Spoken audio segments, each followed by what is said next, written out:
LEDs and rosacea. Let's get into it. I have been doing some serious research on all the studies out there on LEDs and rosacea over this past probably like 6 to 8 weeks. So briefly, my experience with LEDs. I have a couple of masks here. When I was using my face one consistently, 20 minutes a day, 6 to 7 days a week, over several months, my skin definitely looked different. Like it had some luminosity that wasn't there in the same way as before. Then I stopped, and then the effect stopped. Then I'd pick it up a few times a year for a month or so, not really see much difference, and then stop again. And then in the end, I just gave up because who the fuck has time? But what didn't change ever was my pores or my rosacea. When I finally sat down to research this, I wanted to find evidence for it so I could go buy a newer, better LED. Like, someone give me one good reason to buy one was my energy. That's how I went into the research. So here's what I learned, and I'll let you decide whether it's something you want for your condition. The first thing I realized is that there is a gap between LEDs used in the studies and trials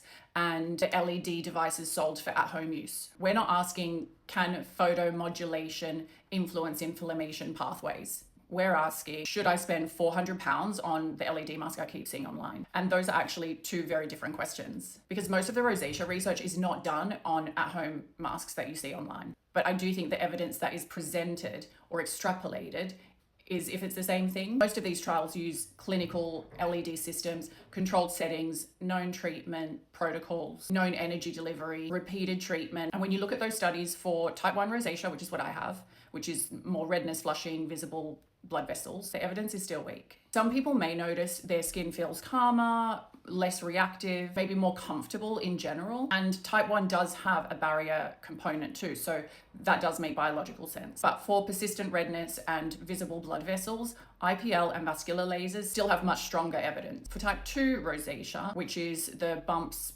pustules, and inflammation, it is a slightly more optimistic picture because inflammation plays a significant role there as well. But even then, a lot of the studies are tiny. Some are things like 2 people trying a device with no comparison group. Some combine LEDs with antibiotics or other treatments. So then it's hard to know what actually caused the improvement. And then I look specifically at the studies for at-home masks because that's actually what people are buying. And the evidence gets really thin. Very few rosacea studies, very little type 1 versus type 2 separation, just very little high quality data. And then when I was researching the most popular at-home LED masks, there are before and afters that say reduced redness. But redness isn't a diagnosis, it's a symptom. Acne redness isn't the same as rosacea redness. Eczema redness isn't the same as rosacea redness. Dermatitis redness isn't the same as rosacea redness. And the biology that causes the redness in all of these is completely different. So if a device reduces inflammation, that's great. That may help redness driven by inflammation in type 2 rosacea. But type 1 rosacea is just heavily vascular, it's blood vessel behavior, it's flushing, it's neurovascular signaling. So seeing reduced redness doesn't actually mean this is going to treat my rosacea redness. And for all of us suffering,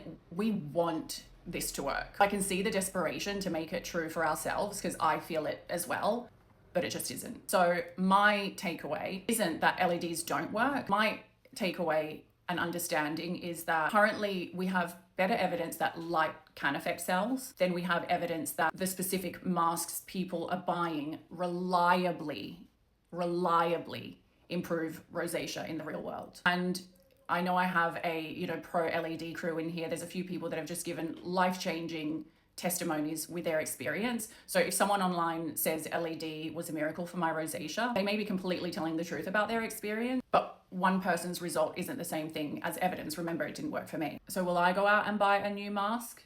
Probably not. Will I use a mask if a brand I like gifted me one? Yes, I absolutely would. But I would use it more for overall skin health and anti-aging and that side of things, not ever expect my rosacea to improve as a result of it. What do you think?